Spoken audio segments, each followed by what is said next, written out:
بسم الله الرحمن الرحيم ياسين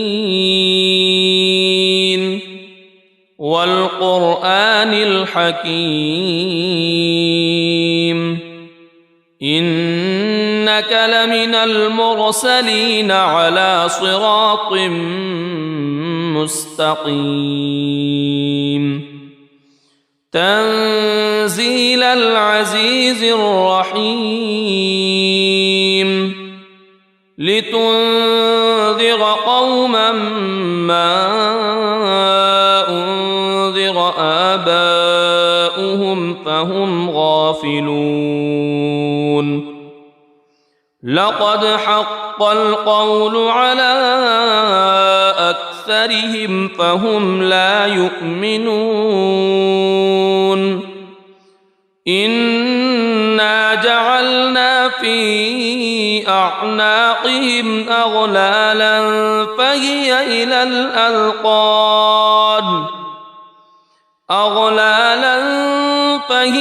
إلى الأذقان فهم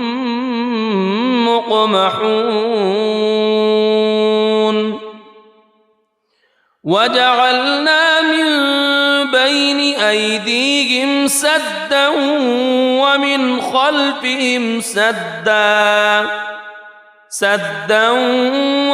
خلفهم سدا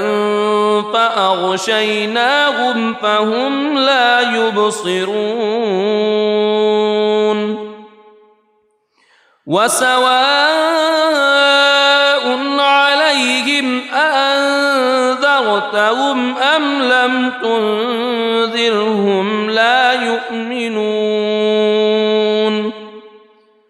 إنما تنذر من اتبع الذكر وخشي الرحمن بالغيب فبشره بمغفرة وأجر كريم إنا نحن نحيي الموتى ونكتب ما قدموا وآثارهم وكل شيء أحصيناه في إمام مبين واضرب لهم مثلا أصحاب القرية إذ جاءها المرسلون إذ أرسلنا إليهم اثنين فكذبوهما فعززنا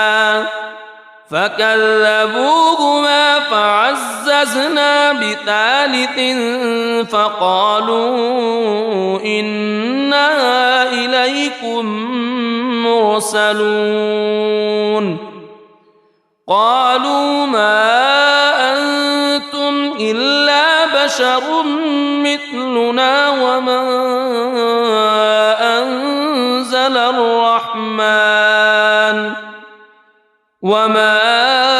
أنزل الرحمن من شيء إن أنتم إلا تكذبون قالوا ربنا يعلم إنا إليكم لمرسلون وما علينا إلا البلاغ المبين قالوا إنا تطيرنا بكم لئن لم تنتهوا لنرجمنكم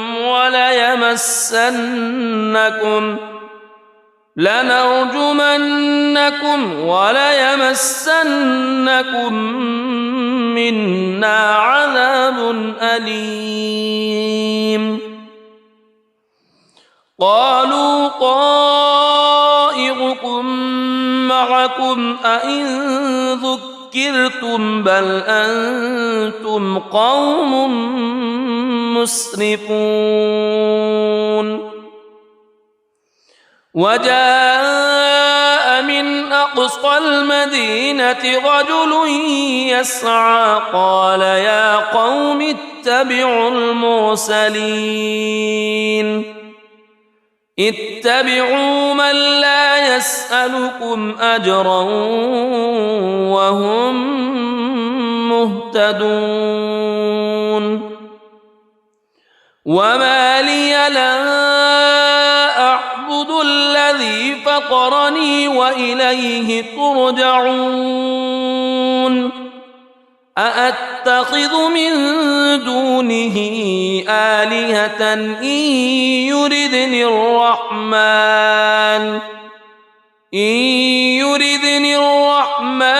بضر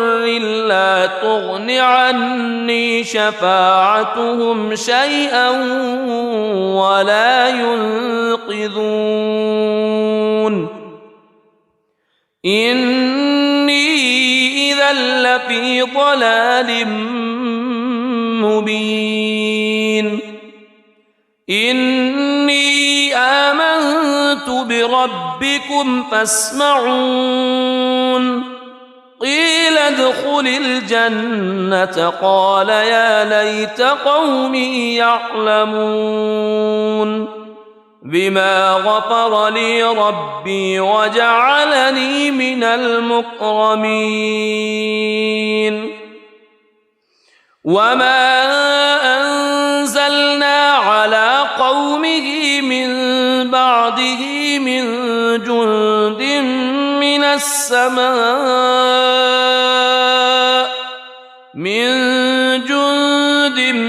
من السماء وما كنا منزلين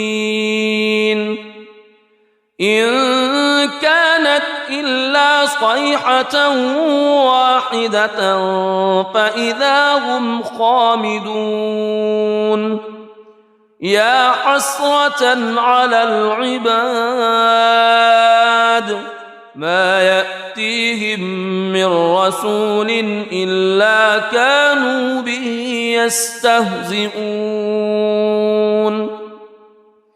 ألم يروا كم أهلكنا قبلهم من القرون أنهم إليهم لا يرجعون وإن كل لما جميع لدينا محضرون وآية لهم الأرض الميتة أحييناها وأخرجنا منها حبا فمنه يأكلون وجعلنا فيها جنات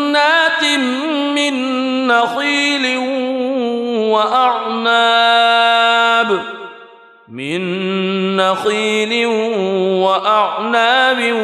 وفجرنا فيها من العيون ليأكلوا من ثمره وما عملته أيديهم أفلا يشكرون سبحان الذي خلق الأزواج كلها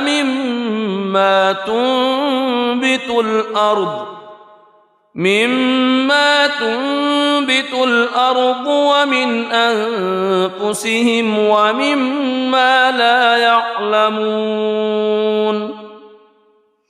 وآية لهم الليل نسلخ منه النهار فإذا هم مظلمون والشمس تجري لمستقر لها ذلك تقدير العزيز العليم والقمر قدرناه منازل حتى عاد كالعرجون القديم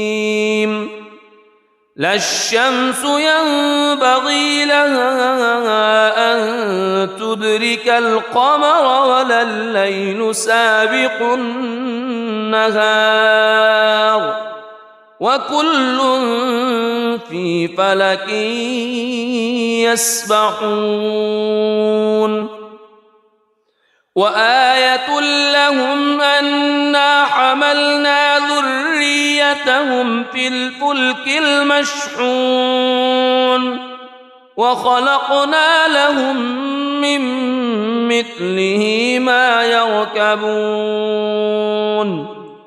وإن نشأ نغرقهم فلا صريخ لهم ولا هم ينقذون إلا رحمة منا ومتاعا إلى حين وإذا قيل لهم اتقوا ما بين أيديكم وما خلفكم لعلكم ترحمون وما تأتيهم من آية من آيات ربهم إلا كانوا عنها معرضين وإذا قيل لهم أنفقوا مما رزقكم الله قال الذين كفروا للذين آمنوا أنطعم من لو يشاء الله أطعمه إن أنتم إلا في ضلال مبين ويقولون متى هذا الوعد إن كنتم صادقين ما ينظرون إلا صيحة واحدة تأخذهم وهم يخصمون فلا يستطيعون توصية ولا إلى أهلهم يرجعون ونفخ في الصور فإذا هم من الأجداث إلى ربهم ينسلون قالوا يا ويلنا من بعثنا من مرقدنا هذا ما وعد الرحمن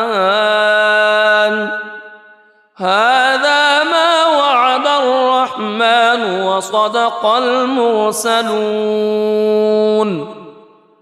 إن كانت إلا صيحة واحدة فإذا هم جميع لدينا محضرون فاليوم لا تظلم نفس شيئا ولا تجزون إلا ما كنتم تعملون إن أصحاب الجنة اليوم في شغل فاكهون هم وأزواجهم في ظلال على الأرائك متكئون لهم فيها فاكهة ولهم ما يدعون سلام قولا من رب رحيم وامتازوا اليوم أيها المجرمون ألم أعهد إليكم يا بني ألا تعبدوا الشيطان ألم أعهد إليكم يا بني آدم ألا تعبدوا الشيطان إنه لكم عدو مبين وأن اعبدوني هذا صراط مستقيم ولقد أضل منكم جبلا كثيرا أفلم تكونوا تعقلون هذه جهنم التي كنتم توعدون اصلوها اليوم بما كنتم تكفرون اليوم نختم على أفواههم وتكلمنا أيديهم وتشهد أرجلهم بما كانوا يكسبون ولو نشاء لطمسنا على أعينهم فاستبقوا الصراط فأنى يبصرون ولو نشاء لمسخناهم على مكانتهم فما استطاعوا مضيا ولا يرجعون ومن نعمره ننكسه في الخلق أفلا يعقلون وما علمناه الشعر وما ينبغي له إن هو إلا ذكر وقرآن مبين لينذر من كان حيا ويحق القول على الكافرين أولم يروا أنا خلقنا لهم مما عملت أيدينا أنعاما فهم لها مالكون وذللناها لهم فمنها ركوبهم ومنها يأكلون ولهم فيها منافع ومشارب أفلا يشكرون واتخذوا من دون الله آلهة لعلهم ينصرون لا يستطيعون نصرهم وهم لهم جند محضرون فلا يحزنك قولهم إنا نعلم ما يسرون وما يعلنون أولم ير الإنسان أنا خلقناه من نطفة فإذا هو خصيم مبين وضرب لنا مثلا ونسي خلقه قال من يحيي العظام وهي رميم قل يحييها الذي أنشأها أول مرة وهو بكل خلق عليم الذي جعل لكم من الشجر الأخضر نارا فإذا أنتم منه توقدون أوليس الذي خلق السماوات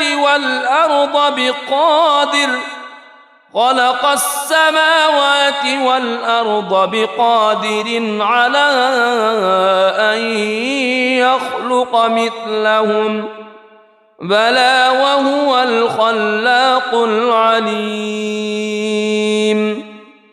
إنما أمره إذا أراد شيئا أن يقول له كن فيكون فسبحان الذي بيده ملكوت كل شيء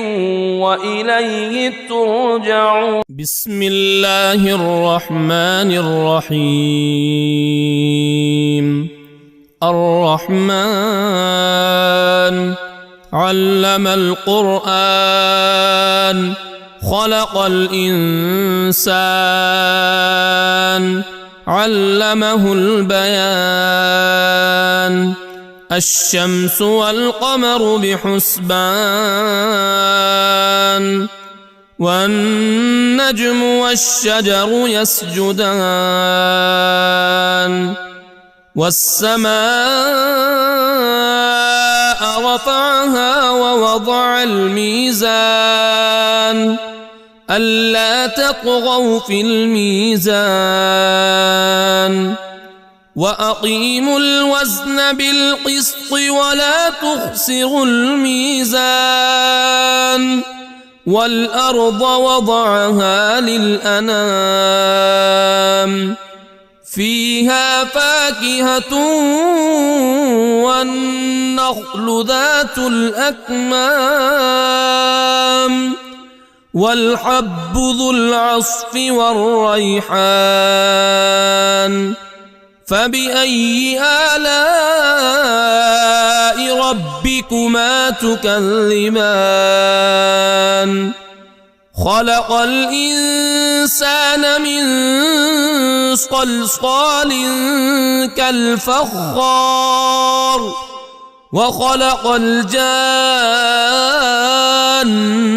من مارج من نار فبأي آلاء ربكما تكذبان رب المشرقين ورب المغربين فبأي آلاء ربكما تكذبان مرج البحرين يلتقيان بينهما برزخ لا يبغيان فبأي آلاء ربكما تكذبان يخرج منهما اللؤلؤ والمرجان فبأي آلاء ربكما تكذبان وله الجوار المنشآت في البحر كالأعلام فبأي آلاء ربكما تكذبان كل من عليها فان ويبقى وجه ربك ذو الجلال والإكرام فبأي آلاء ربكما تكذبان يسأله من في السماوات والأرض كل يوم هو في شأن فبأي آلاء ربكما تكذبان سنفرغ لكم أيها الثقلان فبأي آلاء ربكما تكذبان يا معشر الجن والإنس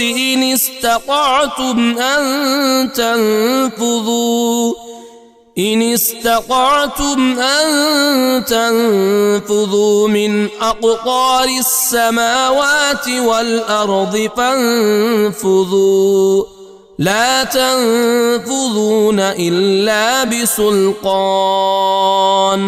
فبأي آلاء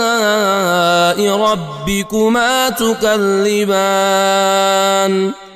يرسل عليكما شواظ من نار ونحاس فلا تنتصران فبأي آلاء ربكما تكذبان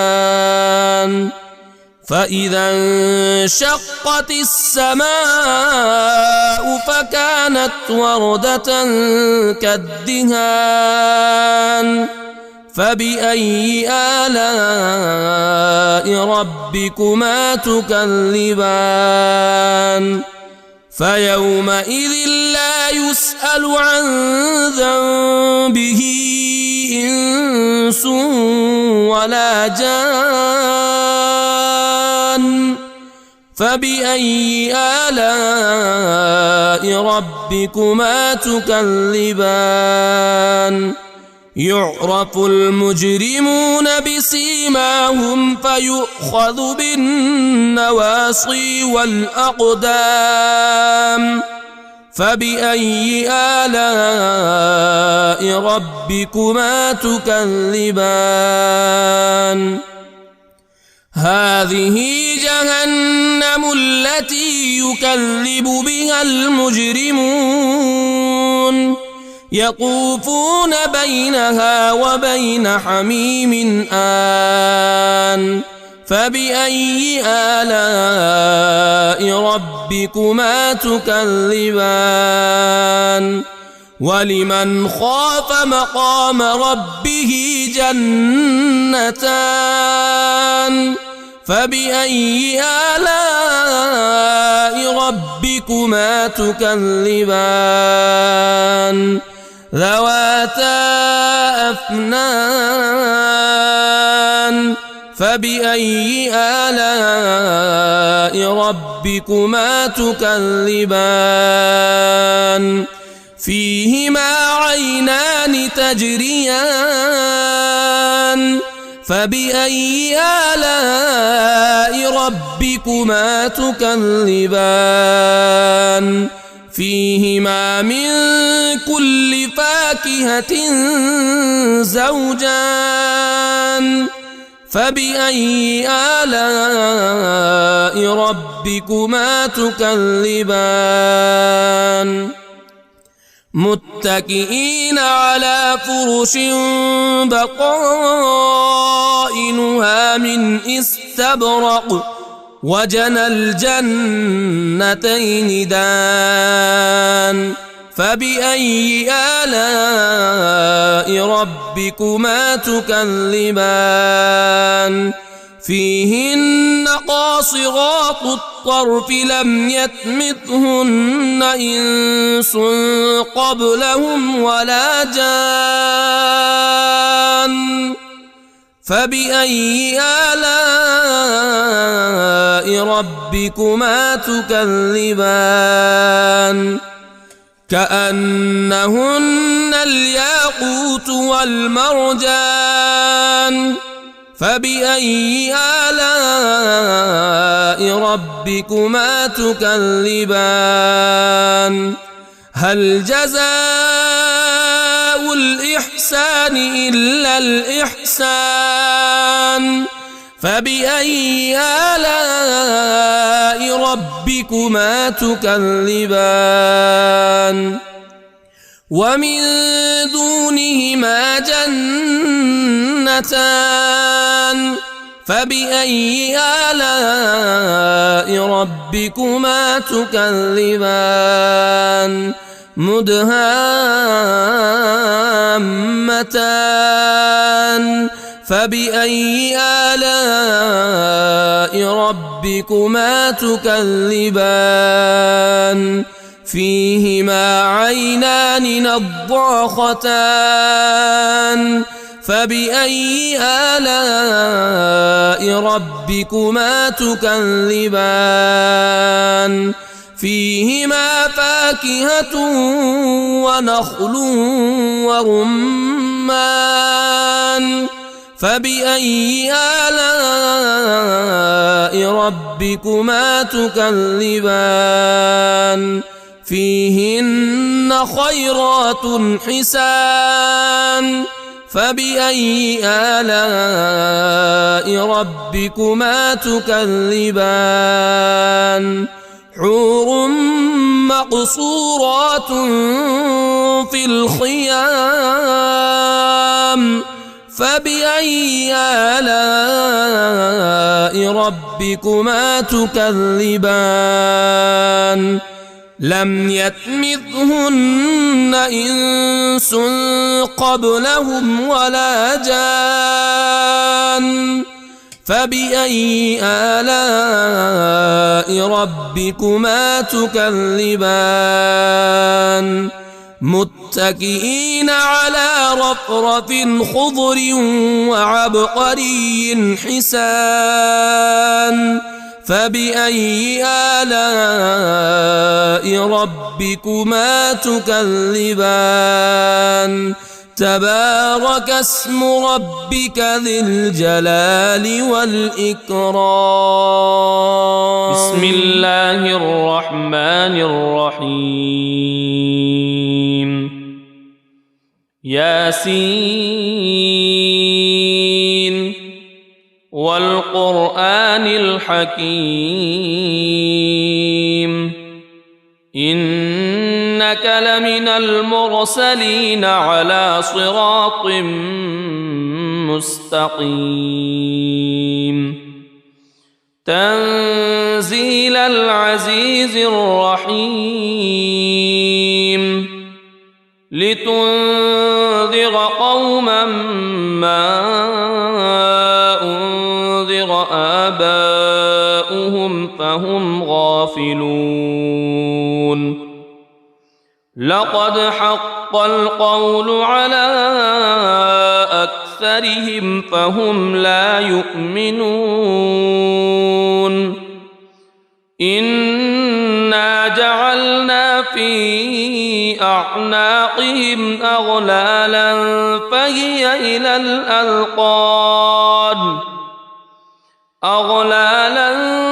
فهي إلى الأذقان فهم مقمحون وجعلنا من بين أيديهم سدا ومن خلفهم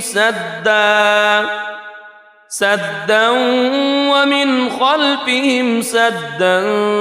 فأغشيناهم فهم لا يبصرون وسواء عليهم أأنذرتهم أم لم تنذرهم لا يؤمنون إنما تنذر من اتبع الذكر وخشي الرحمن بالغيب فبشره بمغفرة وأجر كريم إنا نحن نحيي الموتى ونكتب ما قدموا وآثارهم وكل شيء أحصيناه في إمام مبين واضرب لهم مثلا أصحاب القرية إذ جاءها المرسلون إذ أرسلنا إليهم اثنين فكذبوهما فعززنا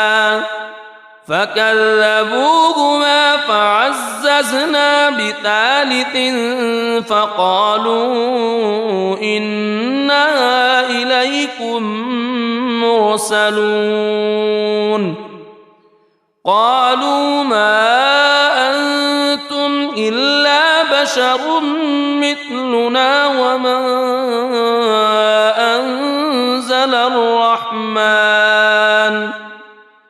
وما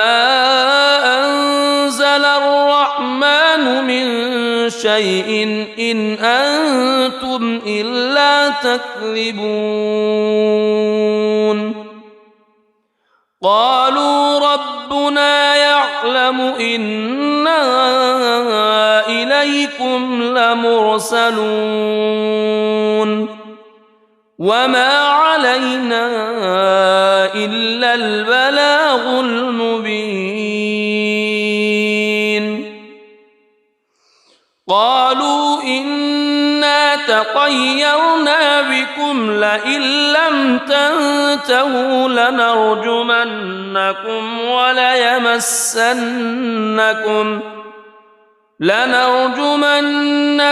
وليمسنكم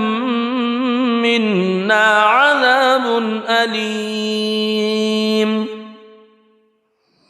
قالوا طائركم معكم أئن ذكرتم بل أنتم قوم مسرفون وجاء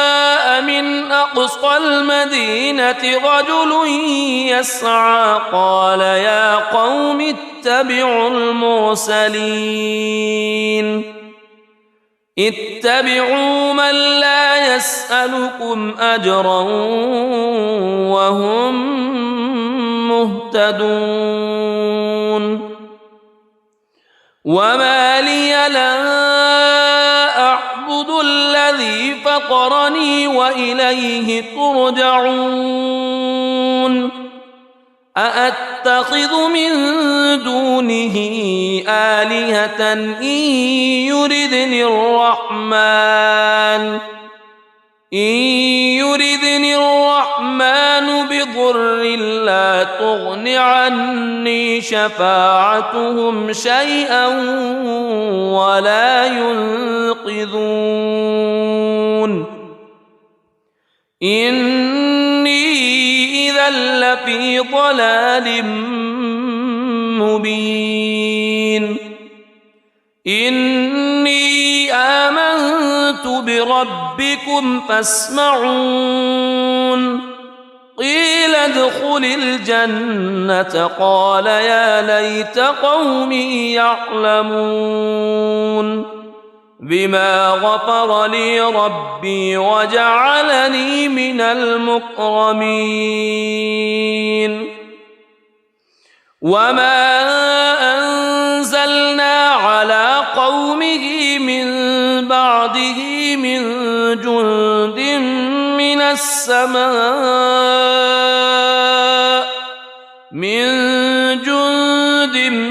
من السماء وما كنا منزلين إن كانت إلا صيحة واحدة فإذا هم خامدون يا حسرة على العباد ما يأتيهم من رسول إلا كانوا به يستهزئون ألم يروا كم أهلكنا قبلهم من القرون أنهم إليهم لا يرجعون وإن كل لما جميع لدينا محضرون وآية لهم الأرض الميتة أحييناها وأخرجنا منها حبا فمنه يأكلون وجعلنا فيها جنات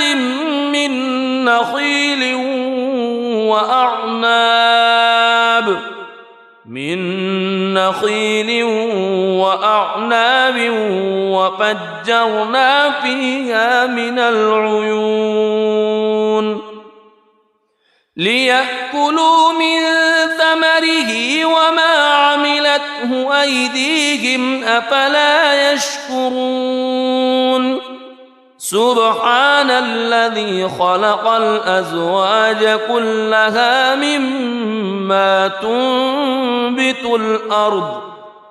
مما تنبت الأرض ومن أنفسهم ومما لا يعلمون وآية لهم الليل نسلخ منه النهار فإذا هم مظلمون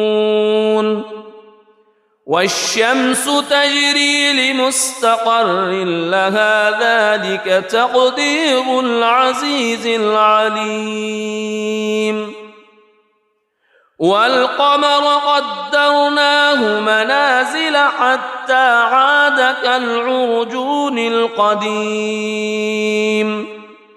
لا الشمس ينبغي لها أن تدرك القمر ولا الليل سابق النهار وكل في فلك يسبحون وآية لهم أنا حملنا ذريتهم في الفلك المشحون وخلقنا لهم من مثله ما يركبون وإن نشأ نغرقهم فلا صريخ لهم ولا هم ينقذون إلا رحمة منا ومتاعا إلى حين وإذا قيل لهم اتقوا ما بين أيديكم وما خلفكم لعلكم ترحمون وما تأتيهم من آية من آيات ربهم إلا كانوا عنها معرضين وإذا قيل لهم أنفقوا مما رزقكم الله قال الذين كفروا للذين آمنوا أنطعم من لو يشاء الله أطعمه إن أنتم إلا في ضلال مبين ويقولون متى هذا الوعد إن كنتم صادقين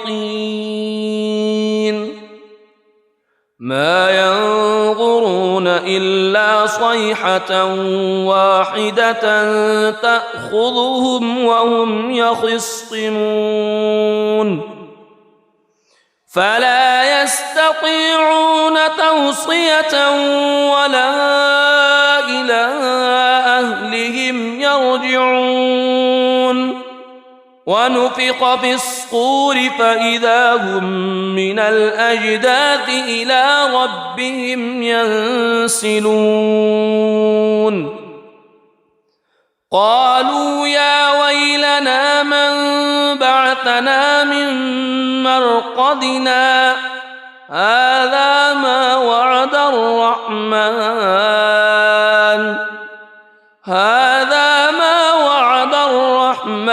وصدق المرسلون إن كانت إلا صيحة واحدة فإذا هم جميع لدينا محضرون فاليوم لا تظلم نفس شيئا ولا تجزون إلا ما كنتم تعملون إن أصحاب الجنة اليوم في شغل فاكهون هم وأزواجهم في ظلال على الأرائك متكئون لهم فيها فاكهة ولهم ما يدعون سلام قولا من رب رحيم وامتازوا اليوم أيها المجرمون ألم أعهد إليكم يا بني ألا تعبدوا الشيطان ألم أعهد إليكم يا بني آدم ألا تعبدوا الشيطان إنه لكم عدو مبين وأن اعبدوني هذا صراط مستقيم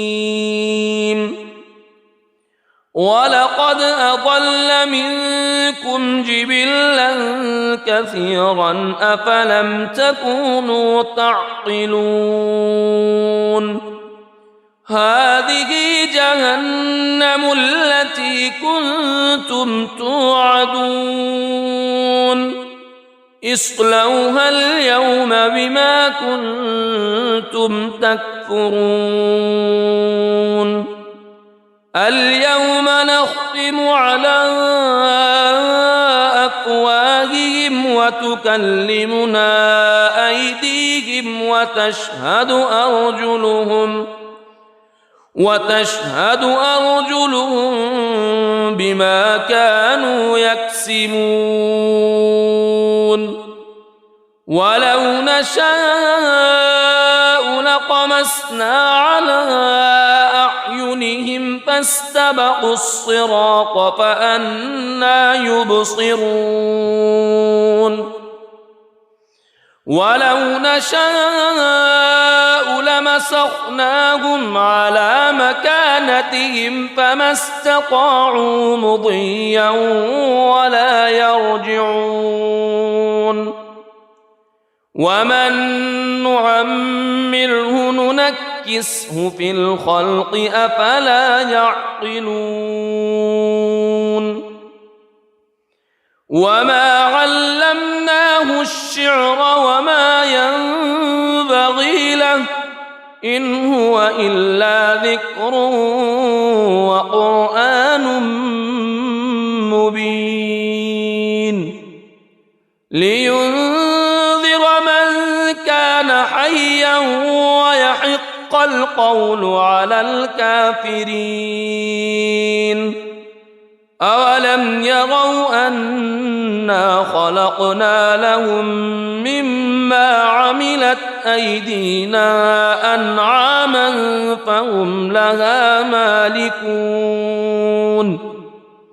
وذللناها لهم فمنها ركوبهم ومنها يأكلون ولهم فيها منافع ومشارب أفلا يشكرون واتخذوا من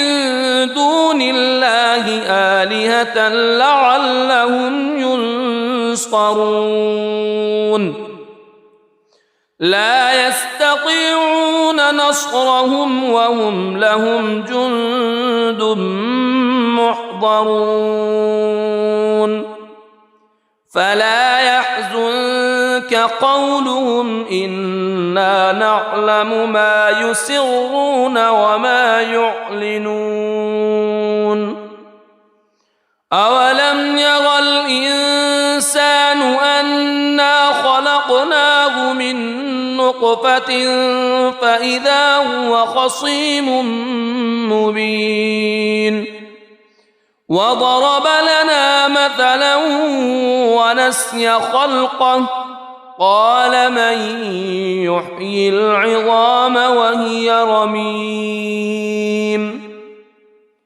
قل يحييها الذي أنشأها أول مرة وهو بكل خلق عليم الذي جعل لكم من الشجر الأخضر نارا فإذا أنتم منه توقدون أوليس الذي خلق السماوات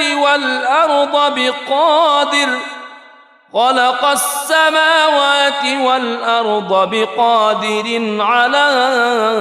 أن يخلق مثلهم بلى وهو الخلاق العليم إنما أمره إذا أراد شيئا أن يقول له كن فيكون فسبحان الذي بيده ملكوت كل شيء وإليه ترجعون. بسم الله الرحمن الرحيم. الرحمن علم القرآن خلق الإنسان علمه البيان. الشمس والقمر بحسبان والنجم والشجر يسجدان. والسماء رفعها ووضع الميزان ألا تطغوا في الميزان وأقيموا الوزن بالقسط ولا تخسروا الميزان. والأرض وضعها للأنام فيها فاكهة والنخل ذات الأكمام والحب ذو العصف والريحان. فبأي آلاء ربكما تكذبان؟ خلق الإنسان من صلصال كالفخار وخلق الجان من مارج من نار. فبأي آلاء ربكما تكذبان؟ رب المشرقين ورب المغربين. فبأي آلاء ربكما تكذبان؟ مرج البحرين يلتقيان بينهما برزخ لا يبغيان. فبأي آلاء ربكما تكذبان؟ يخرج منهما اللؤلؤ والمرجان. فبأي آلاء ربكما تكذبان؟ وله الجوار المنشآت في البحر كالأعلام.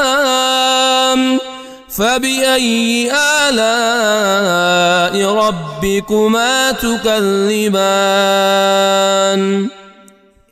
كل من عليها فان ويبقى وجه ربك ذو الجلال والإكرام. فبأي آلاء ربكما تكذبان؟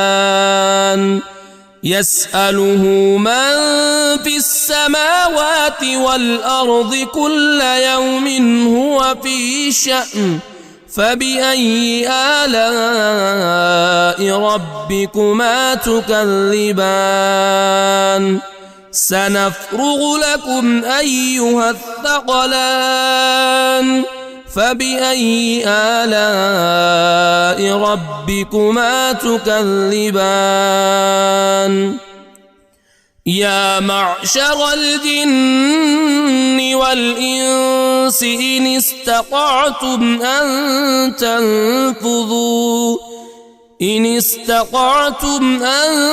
تنفذوا من أقطار السماوات والأرض فانفذوا لا تنفذون إلا بسلطان.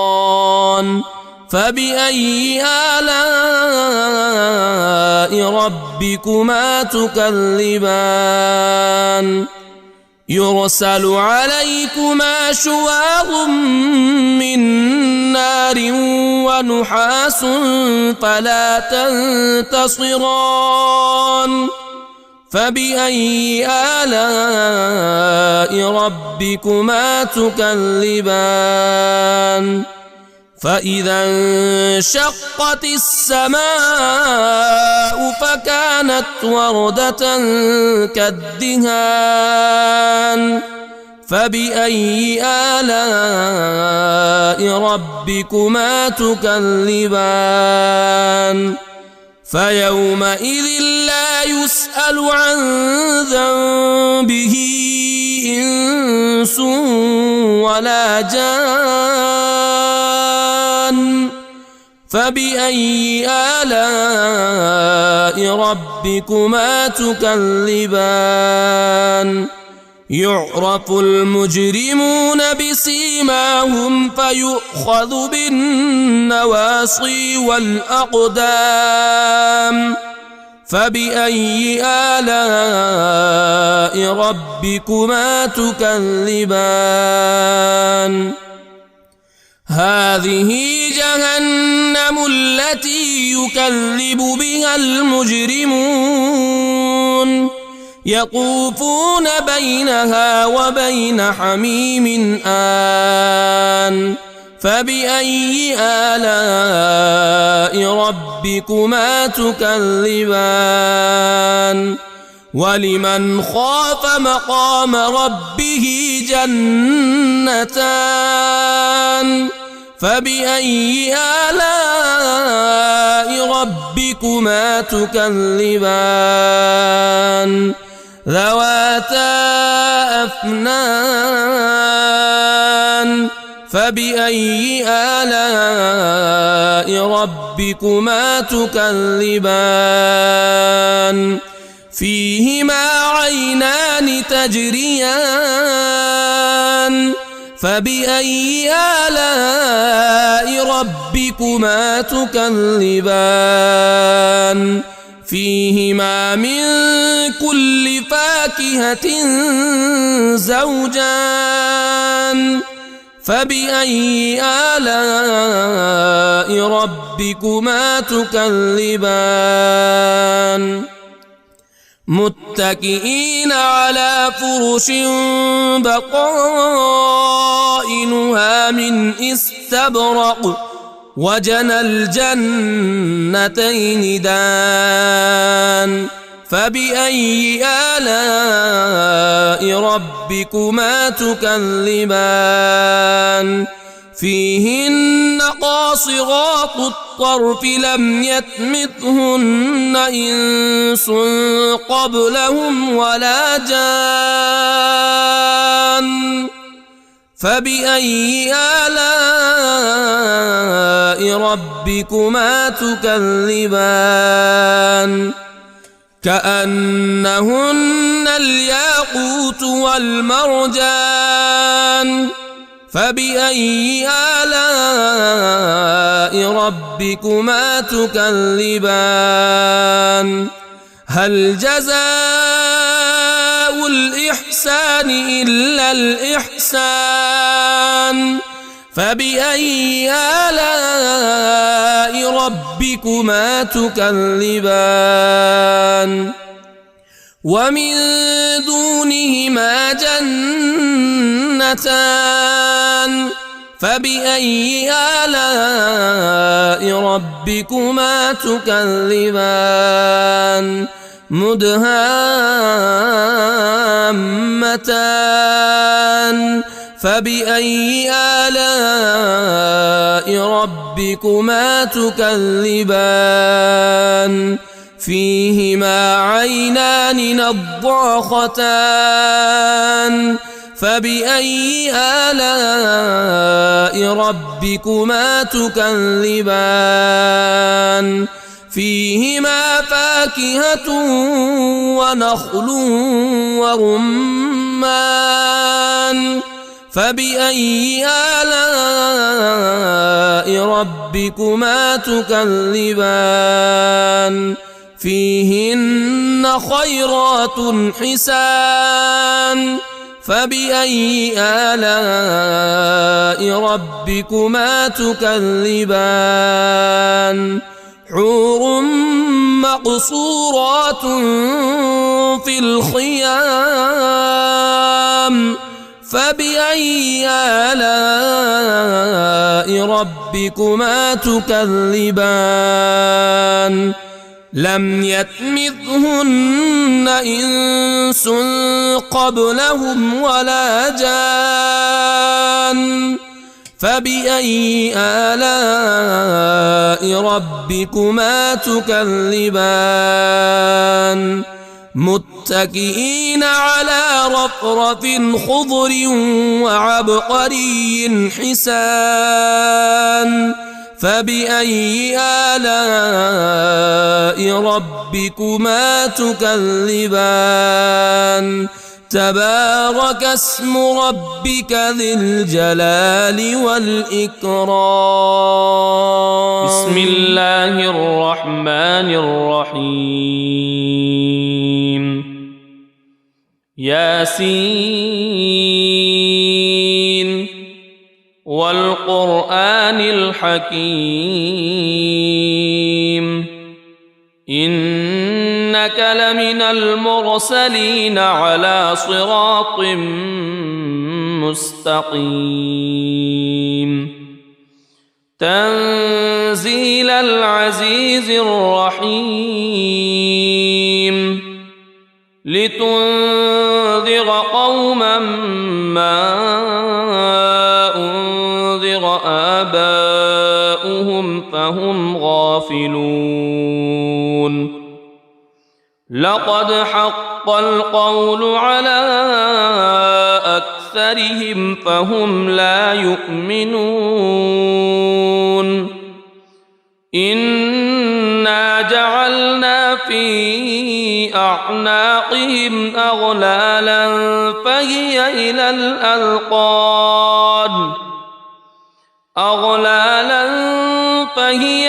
الأذقان فهم مقمحون وجعلنا من بين أيديهم سدا ومن خلفهم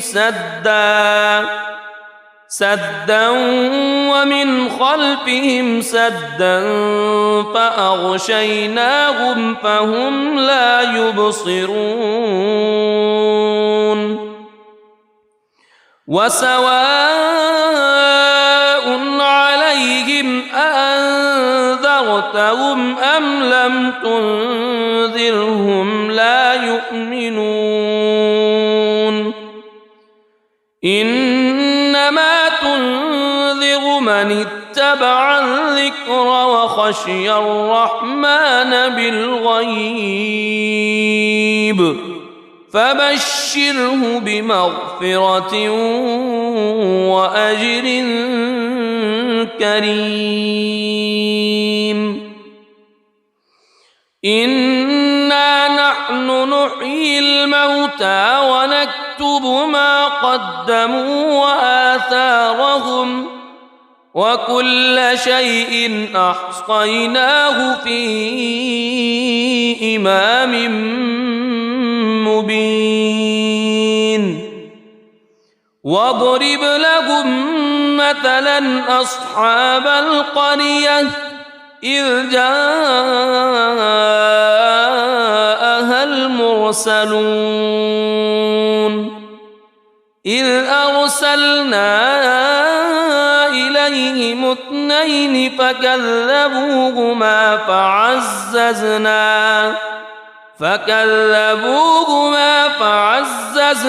بثالث فقالوا إنا إليكم مرسلون قالوا ما أنتم إلا بشر مثلنا وما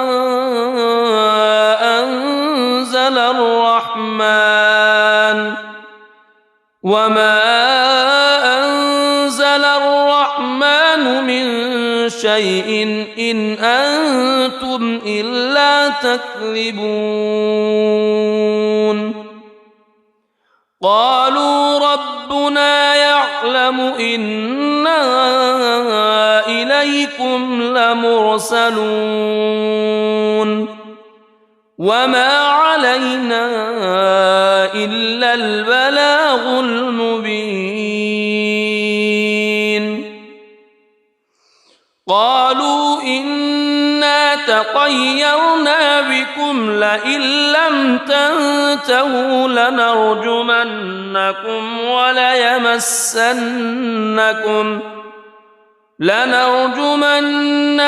وليمسنكم منا عذاب أليم قالوا طائركم معكم أئن ذكرتم بل أنتم قوم مسرفون وجاء من أقصى المدينة رجل يسعى قال يا قوم اتبعوا اتبعوا من لا يسألكم أجرا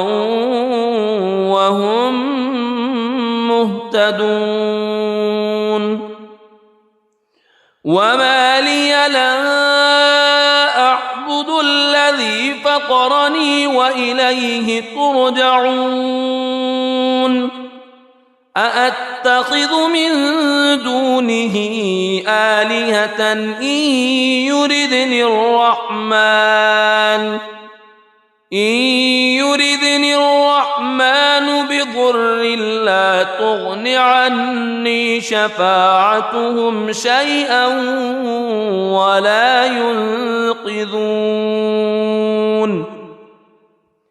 إني إذا لفي ضلال مبين إني آمنت بربكم فاسمعون قيل ادخل الجنة قال يا ليت قومي يعلمون بما غفر لي ربي وجعلني من المكرمين وما أنزلنا على قومه من بعده من جند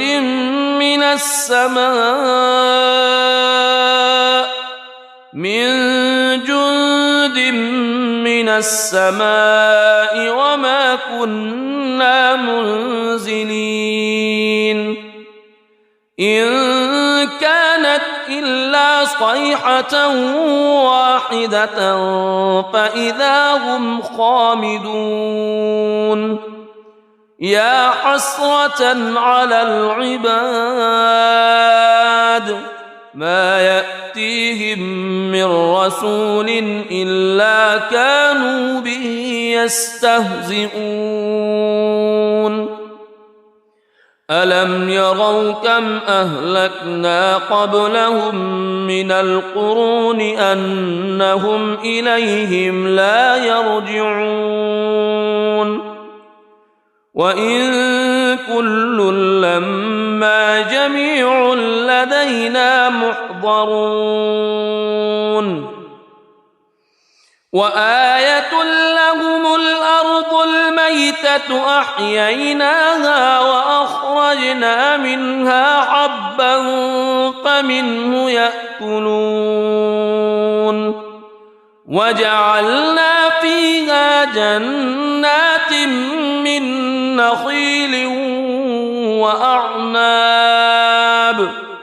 من نخيل وأعناب وفجرنا فيها من العيون ليأكلوا من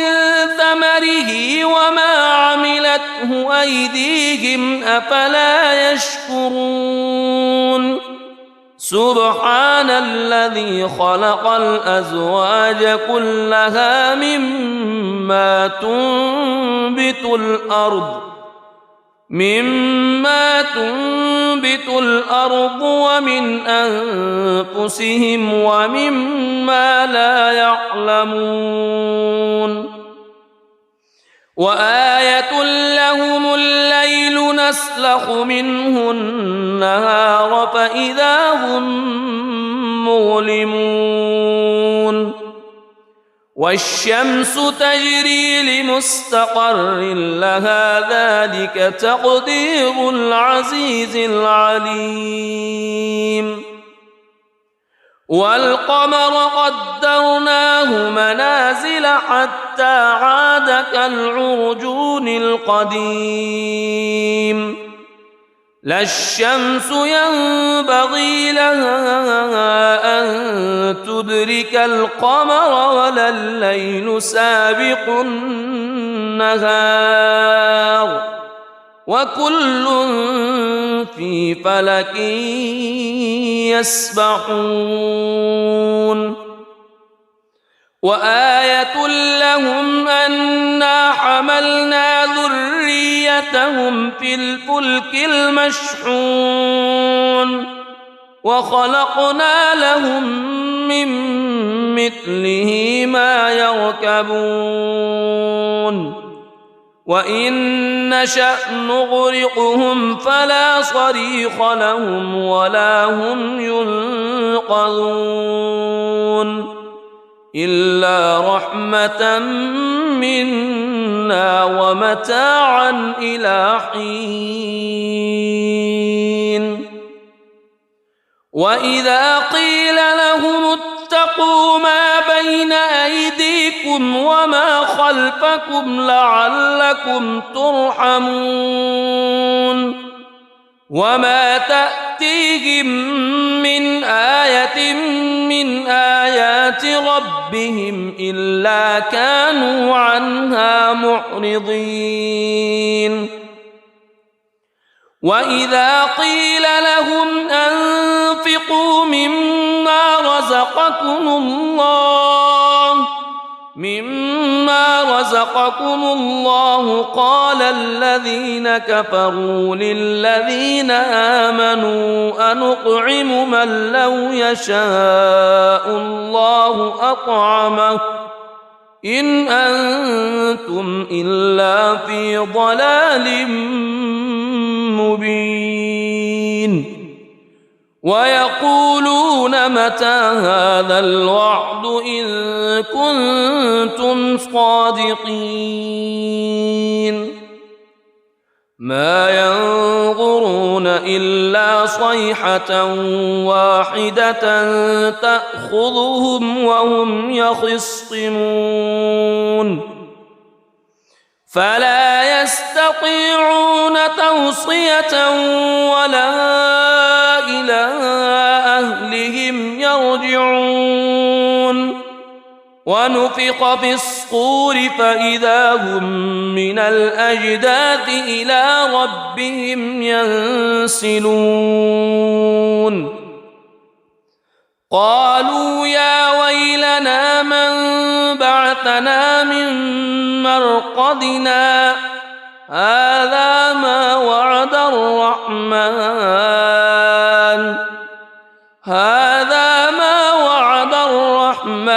وصدق المرسلون إن كانت إلا صيحة واحدة فإذا هم جميع لدينا محضرون فاليوم لا تظلم نفس شيئا ولا تجزون إلا ما كنتم تعملون إن أصحاب الجنة اليوم في شغل فاكهون هم وأزواجهم في ظلال على الأرائك متكئون لهم فيها فاكهة ولهم ما يدعون سلام قولا من رب رحيم وامتازوا اليوم أيها المجرمون ألم أعهد إليكم يا بني ألا تعبدوا الشيطان ألم أعهد إليكم يا بني آدم ألا تعبدوا الشيطان إنه لكم عدو مبين وأن اعبدوني هذا صراط مستقيم ولقد أضل منكم جبلا كثيرا أفلم تكونوا تعقلون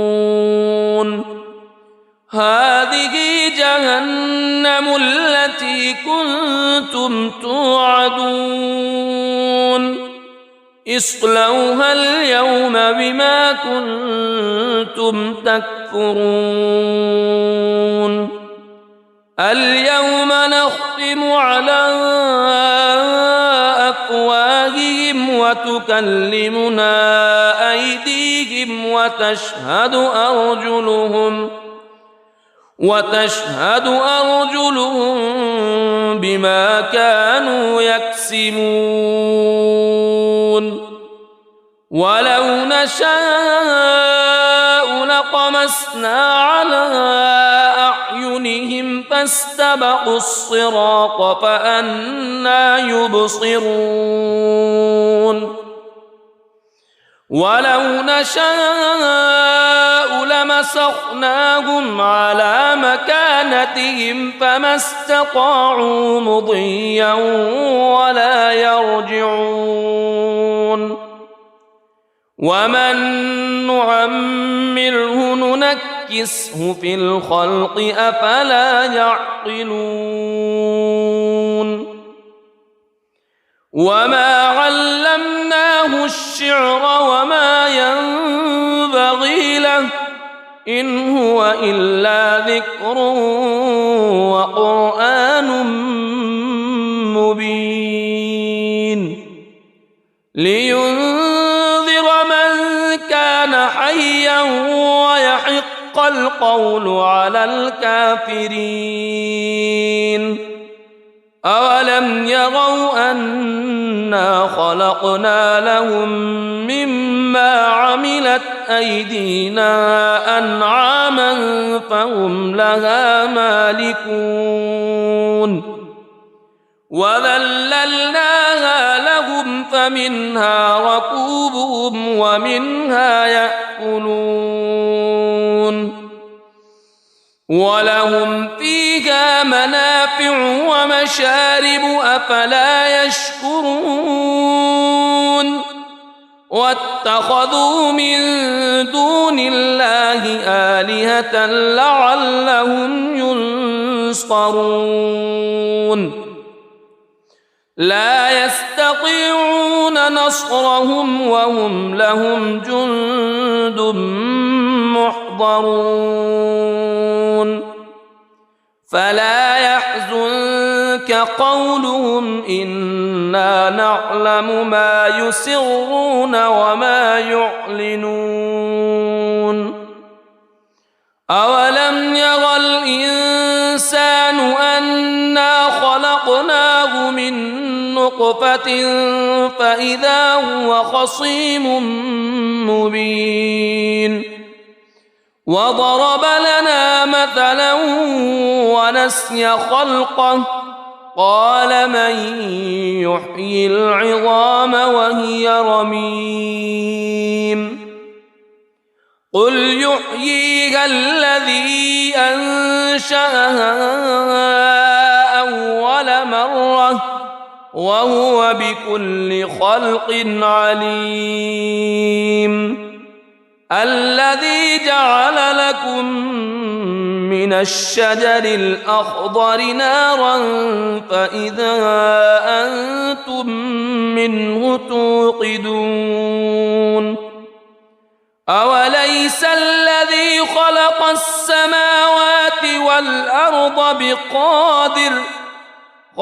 السماوات والأرض بقادر على أن يخلق مثلهم بلى وهو الخلاق العليم إنما أمره إذا أراد شيئا أن يقول له كن فيكون فسبحان الذي بيده ملكوت كل شيء وإليه ترجعون. بسم الله الرحمن الرحيم. الرحمن علم القرآن خلق الإنسان علمه البيان الشمس والقمر بحسبان والنجم والشجر يسجدان والسماء رفعها ووضع الميزان ألا تطغوا في الميزان وأقيموا الوزن بالقسط ولا تخسروا الميزان والأرض وضعها للأنام فيها فاكهة والنخل ذات الأكمام والحب ذو العصف والريحان فبأي آلاء ربكما تكذبان خلق الإنسان من صلصال كالفخار وخلق الجان من مارج من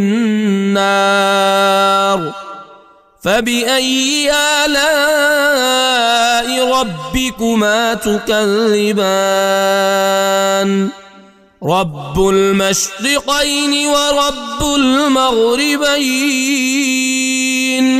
فبأي آلاء ربكما تكذبان مرج البحرين يلتقيان بينهما برزخ لا يبغيان فبأي آلاء ربكما تكذبان يخرج منهما اللؤلؤ والمرجان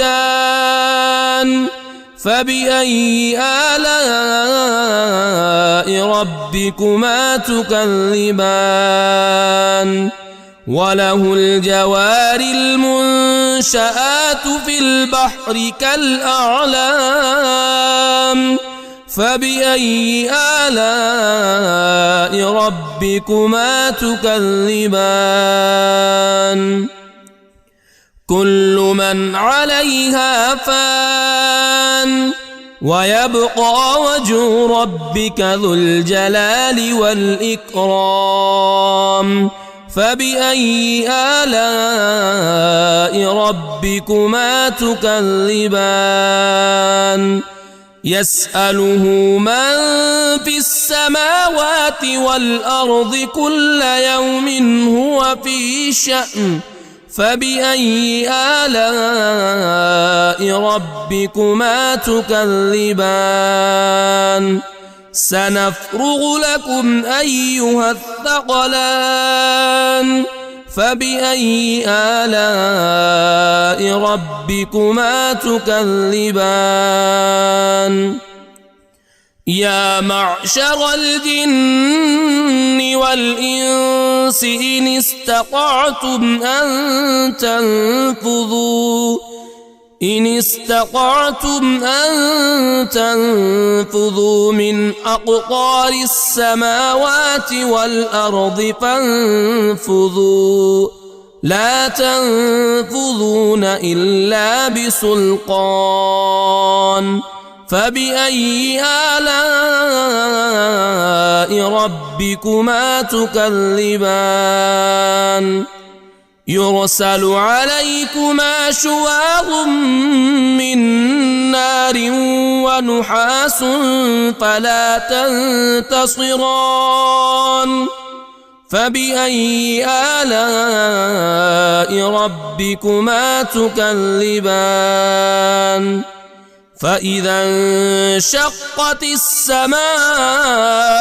فكانت وردة كالدهان فبأي آلاء ربكما تكذبان فيومئذ لا يسأل عن ذنبه إنس ولا جان فبأي آلاء ربكما تكذبان يعرف المجرمون بسيماهم فيؤخذ بالنواصي والأقدام فبأي آلاء ربكما تكذبان هذه جهنم التي يكذب بها المجرمون يطوفون بينها وبين حميم آن فبأي آلاء ربكما تكذبان ولمن خاف مقام ربه جنتان فبأي آلاء ربكما تكذبان ذواتا أفنان فبأي آلاء ربكما تكذبان فيهما عينان تجريان فبأي آلاء ربكما تكذبان فيهما من كل فاكهة زوجان فبأي آلاء ربكما تكذبان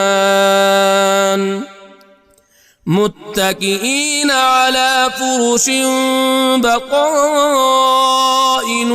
من استبرق وجنى الجنتين دان فبأي آلاء ربكما تكذبان فيهن قاصرات الطرف لم يطمثهن إنس قبلهم ولا جان فبأي آلاء ربكما تكذبان كأنهن الياقوت والمرجان فبأي آلاء ربكما تكذبان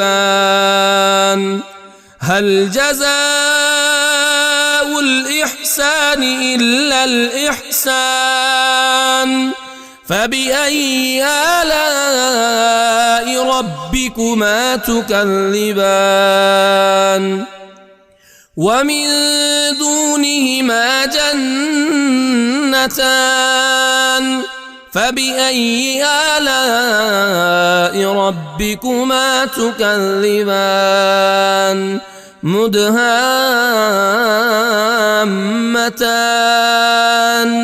فبأي آلاء ربكما تكذبان